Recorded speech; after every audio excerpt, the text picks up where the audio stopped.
चलिए, ये question SSC exam में आया हुआ है। इसे अंग्रेजी शब्दकोश के अनुसार से व्यक्त करना है। लॉजिकल क्वेश्चन है। दिया हुआ है 1 2 3 4 5, यही चीज हम समझाने के लिए लिखे हैं। 1 2 3 4 5 लिखे हुए हैं। अब इसमें क्या देख रहे हैं कि EXPE और EXPE और EXPE और EXPE और EXPE कॉमन है।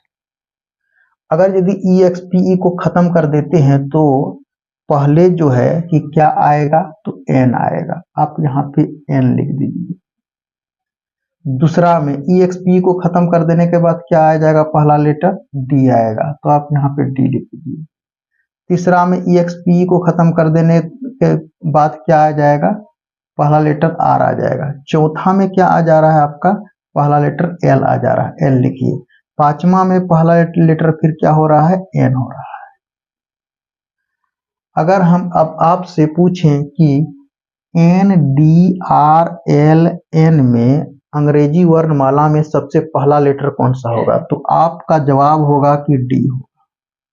तो D कितना है, 2 है, तो आप 2 लिख दीजिए और ये D को हटाइए। आप ऑप्शन पे नजर दौड़ाइए कि 2 किस में है। तो 2 आपका D है, 2 आपका A है, तो आप ऑप्शन C को हटाइए, चूंकि पहला यहाँ 4 है पहले, और यहाँ पहले 5 है, तो B को भी हटाइए। अब देखिए आपके पास केवल 2 ऑप्शन बचा, A और D। अब आंसर A होगा या D होगा, अब आगे की ओर बात करते हैं। अब अगर हम पूछे NRL में, N में अंग्रेजी वर्णमाला में पहला लेटर क्या आएगा, तो आपका जवाब होगा कि पहला लेटर जो आएगा L आएगा। L कितना है, L 4 है, तो यहाँ भी 2 और 4 है, यहाँ भी 2 4 है। अब L को भी खत्म कर दीजिए। अब क्या बचा, N और R है।